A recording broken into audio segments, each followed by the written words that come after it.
জমি জমা সব বিক্রি করে সম্ভব না, কোত্থেকে আসবে কোনো কুল কেনারা নাই, তাহলে আমি আত্মহত্যা করে ফেললাম, কারণ আমার তো আসলে কোনো উপায় আর নাই। এই যে উপায় আর নাই, এটা কোনো মুসলমানের কথা না। মুসলমানের কথা হবে উপায় অবশ্যই, সকল উপায়, হ্যাঁ বাহ্যিক উপায় আর নাই, কিন্তু আসল উপায় আছে।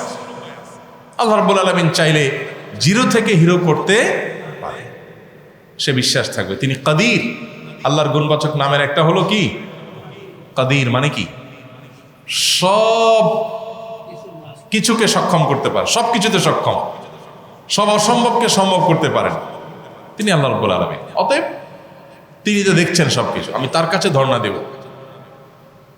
তো একজন মানুষ যখন আত্মহত্যা করে, তিনি প্রকারান্তরে আল্লাহ তাআলা যে কাদির এই গুণকে অস্বীকার করে।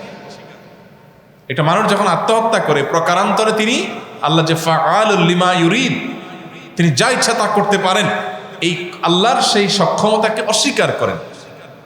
কারণ তিনি আত্মহত্যা করেন মানে হলো তিনি মনে করছেন যে আমার আর কোনো উপায় নেই। না, আর কোনো উপায় নেই এটা মুসলমানের কথা না।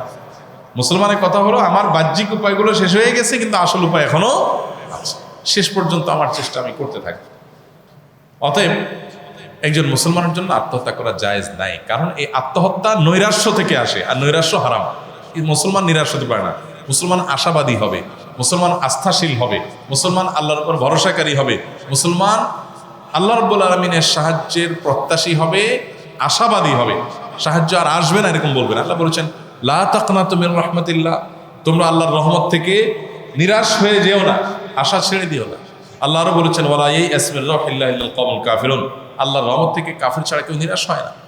এটা একটা কারণ যে কেন আত্মহত্যা হারাম। প্রথমত আত্মহত্যার মধ্যে আল্লাহর প্রতি নৈরাশ্য থাকে, আর নৈরাশ্য এটা কুফরি। এটা শুধু হারাম না, এটা মানুষকে বেঈমান পর্যন্ত করে দিতে পারে নৈরাশ্য।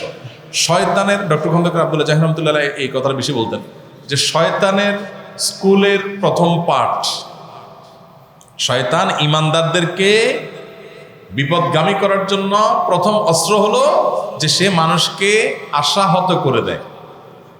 একজন মানুষ গুনাহ করতে করতে, একজন যুবক জেনা, ব্যভিচার, মাদক, হত্যা, খুন, ঝগড়া ঝাঁটি, মানুষের ক্ষতি করা, হেন কোনো অপরাধ করেনি, নাই যে করেনি, সব ধরনের অপরাধ সে করছে। করার পর একটা পর্যায়ে শয়তান তাকে এসে ফুসলায়, ভেতরে ভেতরে বলে, তার মনেই বলে, এটাই শয়তান ভেতর থেকে তাকে বলায় যে তোমার তো আসলে কোনো রক্ষা নেই, তোমার বাঁচার উপায় কি, তুই এত পাপ করার পর তুমি মাপ পাবা। সে আশা ছেড়ে দেয়। এই যখন আশা ছেড়ে দেয় তখন মানুষ যা ইচ্ছা তা করে, তখন আর মানুষ ভালো হওয়ার সম্ভাবনাটা তার শেষ হয়ে যায়। এটা শয়তান করে। একজন মানুষ যখন দেয়াল পিঠ থেকে যায়, শয়তান তখন সবচেয়ে বেশি অ্যাক্টিভ হয়ে যায়, তখন তাকে আশাহত করে দেয়। ইমানদারের উচিত হলো তখন আলাল্লাহি ফালিয়াতাওয়াক্কালিল মুমিনুন, ইমানদারদের কাজ হলো আল্লাহর উপরে কি করবে, ভরসা করবে। অতএব আত্মহত্যা হারামের কারণ হলো এটা তাওয়াক্কুলের পরিপন্থী, আল্লাহর প্রতি নৈরাশ্য থেকে হয়, আর নৈরাশ্যটা ইসলামে জায়েজ নেই। এক। দ্বিতীয়ত হলো আত্মহত্যা এটা আল্লাহর দেওয়া আমানতের খেয়ানত। যারা মনে করেন যে আমার জীবন আমি শেষ করে ফেলবো, এখানে আল্লাহ নিষেধ করবে কেন, আমার জীবনের ব্যাপারে তো আমার স্বাধীনতা, আমার শরীরের ব্যাপারে তো আমার স্বাধীনতা থাকবে। এই আইডিওলজি হলো সেই সকল লোকদের যারা আল্লাহর প্রতি ঈমান নাই, আখিরাতের প্রতি ঈমান নাই।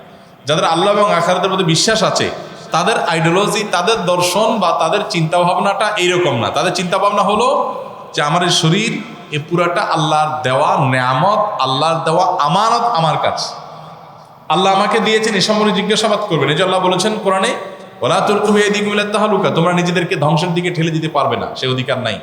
এই শরীর দেওয়া হয়েছে, নবী সাল্লাল্লাহু আলাইহি ওয়াসাল্লাম বলেছেন ইন্না লিজাসাদিকা আলাইকা হাক্কা, তোমার শরীরেরও পাওনা আছে, অধিকার আছে তোমার কাছে, তুমি শরীরের হক আদায় করতে হবে।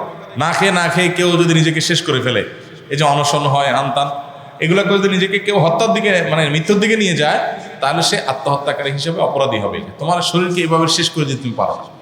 কোনো রোগবালাই এসেছে, কোনো অন্য বাইরের কোনো কারণে তোমার অসুস্থতা হয়েছে, সেখান থেকে মৃত্যু হয়েছে, এটার জন্য তোমার দায় নাই, কিন্তু তোমার অবহেলার কারণে নিজেকে নিজে তুমি শেষ করে দিয়েছো, এটা জায়েজ নাই। কারণ এটা আমার কাছে আমানত আল্লাহর তরফ থেকে। এই জন্য ইমানদার কখনো আত্মহত্যার দিকে পা বাড়াতে পারে।